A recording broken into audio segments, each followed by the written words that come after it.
एलियार जज साहब को कैमरे की वो वीडियो दिखा देता है जिससे ये साबित हो जाता है कि पुलिस वालों ने असलम के गैराज में चोरी की गाड़ी खुद खड़ी की थी। सच सामने आते ही जज साहब सनवाल और पिया को अदालत में बुलाते हैं और असलम को जेल से रिहा करने का हुक्म दे देते हैं, जबकि पुलिस अफसर बाबर को जेल की सज़ा सुना दी जाती है। इस फैसले से सनवाल और पिया बेहद खुश हो जाते हैं और पुलिस असलम को रिहा कर देती है।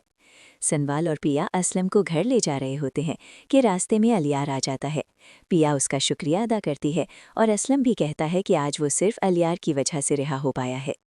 इसी दौरान अलियार पिया को बताता है कि उसे अपने वालिद दाऊद की असल हकीकत का पता चल चुका है और वो पिया से माफ़ी मांगता है। पिया कहती है कि वो तभी माफ़ करेगी जब अलियार अपने वालिद के खिलाफ पुलिस में रिपोर्ट दर्ज करवाएगा।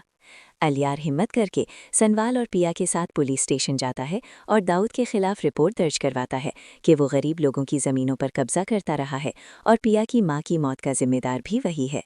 पुलिस फौरन दाऊद की गिरफ्तारी का हुक्म देती है। सनवाल पुलिस के साथ दाऊद के घर पहुंचता है, जहां वो मुल्क छोड़कर भागने की तैयारी कर रहा होता है, मगर पकड़ा जाता है और अदालत दाऊद को 10 साल कैद की सज़ा सुना देती है। उसके बाद अलियार अपनी माँ से कहता है कि वो पिया का रिश्ता मांगने उसके घर चलें। पिया के घर रिश्ता आता है। असलम साहब को बुलाया जाता है। अलियार अपने वालिद की गलतियों पर माफ़ी मांगता है और असलम साहब इस रिश्ते के लिए हाँ कर देते हैं। लेकिन इसी वक्त पिया ऐलान कर देती है कि वो सनवाल को पसंद करती है, जिस पर सनवाल खुद को कमतर समझते हुए पिया को अलियार से शादी करने का कह देता है। कुछ दिन बाद अलियार और पिया की शादी का दिन आ जाता है, मगर पिया के दिल में सनवाल की मोहब्बत होती है। निकाह के वक्त पिया बेहोश हो जाती है। होश में आने पर अलियार सच कबूल कर लेता है और सबके सामने ऐलान करता है कि वो खुद पिया की शादी सनवाल से करवाएगा। आखिरकार सनवाल और पिया का निकाह हो जाता है।